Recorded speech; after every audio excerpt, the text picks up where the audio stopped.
Ladies and gentlemen, boys and girls, wrestling fans, and you haters of all ages, welcome to another episode of Road Ragin'.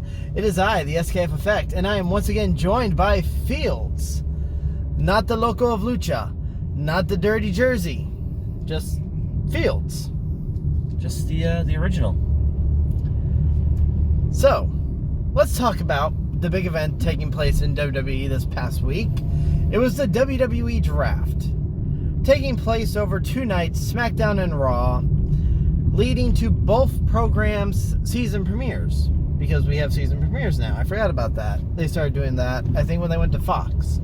They've had it in the past. I think way back in the day when they did like when they were with like UPN. Okay. They used to have like season premiere, like even on USA they did it. They have done it in the past. Okay. They just haven't put a big emphasis on it the past couple of years because it is just a long-running show. It's not just a, it's not like where we've got How I Met Your Mother, where it's like, oh hey, we're gonna wait for 6 months. We actually just continue with the show. What is this? The 2 longest-running episodic weekly television programs in history. So, one of the first things we're going to talk about is, if you all thought Seth Rollins going to SmackDown was going to be the end of the feud that he's been having, we are so sorry and must apologize to you. We've got some bad news for you. Because Seth Rollins, Rey and Dominic Mysterio, and even Buddy Murphy were all drafted from Raw to SmackDown because we can't let this story die. We could. We're just choosing that we don't want it. It's such good shit, Fields. Such good shit. Which, Rey and Dominic did not get a farewell on Raw, nor did Murphy. Seth got to have his little final hurrah last match against now Raw talents AJ Styles and Jeff Hardy. He was not involved in the outcome of the match, but he at least got to have some ring time. It was a great match. I'm not going to lie on that one. Those 3 put on a hell of a match. Kind of wish we'd get to see a story featuring those 3 going forward, but, I digress. Honestly, Rey is, and always has been, kind of a SmackDown talent. That has always been his show. That's where he shined, and Dominic will hopefully be able to do the same. So now, a story that is being killed off, kind of. Over from SmackDown, Heavy Machinery is no more. They are broken up. Otis will be remaining on SmackDown. Tucker is being drafted to Raw. Prior to the draft, Mandy Rose was randomly sent to Raw and has now officially been drafted. The Miz and Morrison have also been drafted to Raw, leaving Otis on SmackDown by himself with his briefcase and lunchbox. He's lost his friends, he lost his love, he lost his feud. So, I don't know where we're going to go with Otis from here. I don't know why Otis got drafted outside of Heavy Machinery when they were doing the tag teams, but I guess whomever was making the picks, which I kind of miss the days of having 2 GMs doing it. However, I don't miss the stupid war room things that we had last year. It's just kind of weird of who would make these selections. Why pick just Otis when you could have Heavy Machinery? 2 for the price of 1. Since the Money in the Bank ladder match that Otis won, they have not really focused on Heavy Machinery as a tag team, more of Otis as a singles with Tucker at his side. I'm saying they haven't focused much at all. No. They don't care about tag teams too much. However, if you've noticed, since, Otis has been pushed, and it's really just Vince pushing Otis. I don't know why Vince has always been big, bulky dudes like Hulk Hogan. Vince McMahon likes big, sweaty men. Vince McMahon likes big, sweaty men. We got Hulk Hogan, we got Ultimate Warrior, we've got a little Triple H, we've got Roman Reigns, all these guys that are in shape. But then you look at Yokozuna, Vader, people Vince really didn't, like. And then we have Otis. Where does Otis fit? More with Vader and Yokozuna build than Ultimate Warrior and Hulk Hogan. So I don't see where he's like, I like Otis. I don't get it. He makes him laugh. Maybe he makes him laugh. Maybe he gives him a little chuckle in his belly. So we'll have to see where they go for SmackDown now with Otis. Also, a split that took place that kind of hurt the heart a little bit. The New Day is split up. Kind of. KOFI and Xavier Woods made their return. They won the SmackDown Tag Team titles and then immediately got traded to Raw. And Big E will be remaining on SmackDown. Now again, I don't know how they were who was making the decisions of what show. Big E should have been drafted first. Because if you want Big E to be the standout solo star, to me that would have meant more if he had been picked first. And then you have Kofi and Xavier be like, it's okay, we're still SmackDown right now, we're still SmackDown. And then later on, the next round, boom, there they are going to Raw. To me, that would have just meant more on Big E as opposed to, hey, Raw, we're going to take the SmackDown tag team, but not Big E. Again, it's kind of, why would you only take two when you could have had all three? And Raw had already drafted the Hurt Business, which is a group of 4. So not drafting an entire team doesn't make sense. I could see if you want to draft the one single star, if you can go, I see money in that guy, I want to make sure we get him. That's one thing. But it seems weird to draft a team and not draft the full team. Well, maybe they saw more value in Xavier Woods and Kofi than they did with Big E. Which that could be, and that could be the difference between Raw and SmackDown. We also have to kind of suspend our disbelief here. And, it's not like we have 2 GMs doing it. This is basically, hey, creative going, let's see what we can do to shake things up. Granted, that's always how it's been, but at least in years prior, we had the 2 GMs, and they go, okay, well, we're going to pick X, we're going to pick Y, and we'll go from there. Now it's just like randomized. How intense some of those were, where you had the 2 on the entrance ramps in there fighting over picks. Or you could have like John Cena, where he went from Raw to SmackDown, back to Raw. So, with New Day being the SmackDown Tag Team Champions and going over to Raw, on night 2 of the draft, the Raw Tag Team Champions, the Street Profits, got drafted to SmackDown. And in the most bizarre title change, you had a segment with the Raw and SmackDown Tag Team Champions backstage, and this guy Adam Pearce, whatever his role is supposed to be, goes, alright guys, you're both tag champs, you both switch shows, you need to switch titles. And there was a peaceful exchange between the Street Profits and the New Day switching titles. So now the Street Profits go off as undefeated Raw Tag Team Champions and are now the SmackDown Tag Team Champions. New Day have gotten one more reign as tag champs themselves. So I kind of saw that trade coming, and I even said, I bet you they're just going to trade. I just honestly didn't think it'd go that simple. I actually don't have a problem with it. Yeah. It's fine. There's worse things they could have done. It could have been one of those things where, we're going to strip you of your titles, we're going to strip you of your titles to a tag team tournament, and it just... And the teams just end up winning anyway. Yeah. Literally, this is the easiest and less convoluted way to So, speaking of teams, let's go to this team. Retribution got drafted to Raw. And I have to question why the group that says they are bent on the destruction of WWE, why would you pick them to stay on your show? Hope that the other show is going to get them, because then they'll destroy that show and cause lights to go out and all that crap. So, listen, the only area that Retribution works really well is the internet, because T-Bar is a savage on Twitter. I don't want to mess with the guy on Twitter. Please leave me alone. He has no problem roasting anybody, so I'm fine with them. Hey, Retaliation's pretty badass too on that. Yes. I'm fine with them. I think they're being shoehorned into a bad story.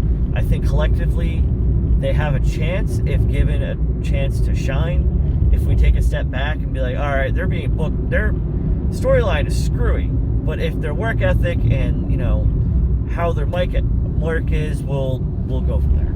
All right, so it's all played by ear, but the whole point is it just seems weird that this group says they are bent on the destruction of WWE. Yeah. Why draft them to a show? I mean, at that point, they're contracted talent. What are you going to do? Yeah. I mean, are you going to just pay them to stay at home? Because, I mean, you got your, what are we going to do? Fire you, and then we're still going to pay you. Might as well get some use out of you. Yeah, so we'll see. We'll see when they actually, well, they did have their first official match, I guess, so we'll move from there. Things that just seem to be forgotten, although Stephanie gave it an honorable mention. Daba Kato got drafted to Raw. Daba Kato was seen previously as part of Raw Underground, which seems to have just faded away and classified as obsolete.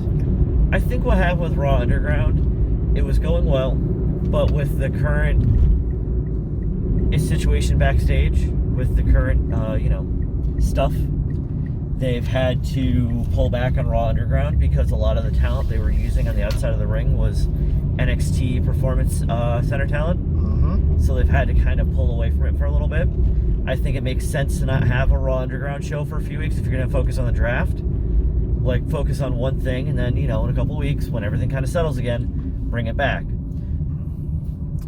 So, now, going back to storylines that are staying together, Kevin Owens, who has been feuding with Aleister Black, both of these men have been drafted over to SmackDown. So I'm sure we're going to see this feud continue on, which I would like to have seen Aleister Black either join Seth, despite Seth's story being the reason why he still wears the stupid bandana over his face, even though he had taken it off, but then he's still re-wearing it. Well, it's because he's got, he's done the Rey Mysterio thing where he's wearing two different color contacts. Yeah. So, or I would have liked him to still be on Raw and be a part of the Fiend and Alexa story going on. But we'll see what they do with Aleister Black and Kevin Owens going forward with that story. One thing that I find for intriguing is Kevin Owens and Sami Zayn are now reunited on SmackDown. Yeah, but Sami Zayn's a heel. And Kevin Owens is a face. Fight forever. No! Fight forever. We're tired of the Cena Orton thing. Could KO and Sammy fight over the Intercontinental Championship? Could they find their friendship again and become tag team champions? I hope not. I'm tired of that. Aww. No, just we have too many times where we shoehorn tag teams back together because fans want this. No, please just stay apart and do your own damn thing. Speaking of tag teams being split up. Peace. So, WWE's been pretty good lately about keeping husbands and wives on the same show. Mm-hmm. Now, everything's taking place in Orlando, so rules could be a little different. What I find interesting right now is Naomi just got drafted to Raw. Yeah.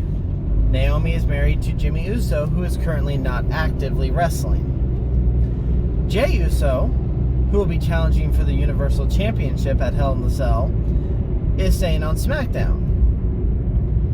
Where is Jimmy going to fit in when he comes back? Well, same thing can be said about Becky Lynch. She's Raw, Seth Rollins is SmackDown. Right now, with inactive wrestlers, I don't think it really matters. Becky didn't technically get a draft pick. Right. Becky's technically a free agent floating around, like a few others, like Mickie James is listed as a free agent. Big Show as well.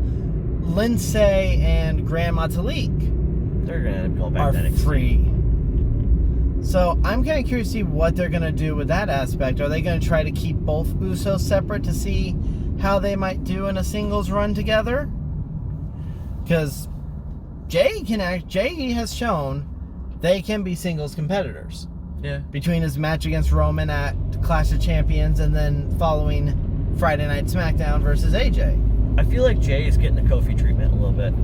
Where everybody else is kind of injured. Like, all right, well, let's throw him in there and see what he does. Well, Roman put him in the match. Right. And Jay's running with it, and I think it's actually gotten a lot of support, which is why they're kind of keeping it going some. I think it's interesting. It's going to be an I Quit and a Hell in a Cell. Yeah, which we're going to talk about this in another episode. Stay focused. The last that I find interesting for the draft pick. Elias made his return Monday night, hitting Jeff Hardy in the back with a guitar. They caught up with him backstage, said, "Why did you do this?" He goes, "You don't think I remember? You don't think I remember Jeff hitting me with a car and almost ending my career?" Wait, we're continuing a storyline? And the interviewer goes, "But Jeff didn't do it. It was someone else. We don't know who it was. They're still on the loose."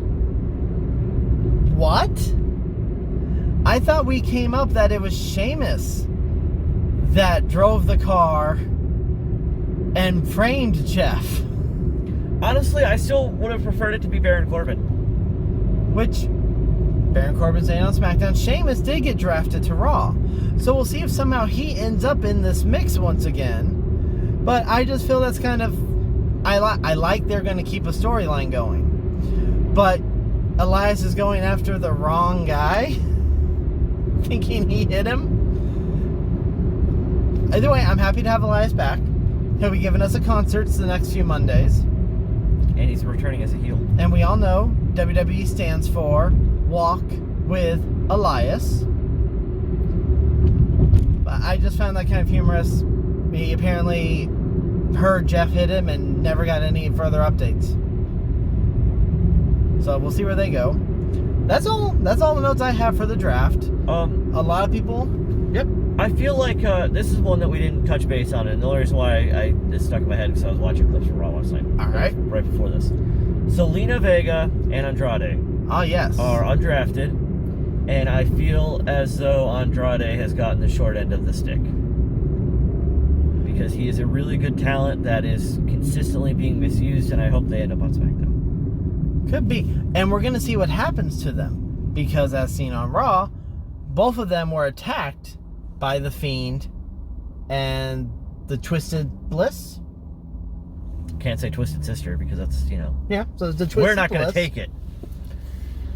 That could change their personas. They started giving Zelina a little bit of a face turn. Oh no. Are we gonna prior get to Andrade this with the attack. top hat? We could get NXT Andrade and Zelina back. We could get Andrade with the top hat. I just thought of that. It's terrible. Was it really a top hat? It was a little top like hat. top hat I think thingy. more of a fedora. No, it was bigger than a fedora. Fedoras Okay. have that was more like a top hat type thing. Okay, small top hat. Yeah, there we go. It's a small top hat. It was a small top hat. So we'll see where they go. So again, those two remain as free agents. Much of the roster that apparently they're going to end up like Heath. I need a job, man. I got kids. Just the free agent thing doesn't sit well with me. Like, what are you going to do? Sit at home? You only got 2 shows to go to unless you're going to go to NXT. Like, what was it, last year with Sanity? Where they ended up going to NXT UK? One of them did. Like, Sanity did a full, one went to complete NXT split UK. up. One went to NXT. The other one just disappeared. And then the other one's on SmackDown. Well, Nikki Cross got, put in SmackDown anyways, but still. No, Nikki Cross is on Raw now. That's right. She's now on Raw. She was drafted to Raw. originally on SmackDown. Because she's following her friend Alexa, because maybe we'll get a continuation of that story. Honestly, what I'd like to see is the Twisted Sisters. Like He has the S at the end plural. Yes, It works. it works. Just have Nikki Cross also be like part of like Crazy, and it works. Let her go back to being original Nikki Cross. We could have female tag team champions. Who the hell are tag team champions for the ladies? It is Nia Jax and Shayna. There we go. Who are both still on Raw.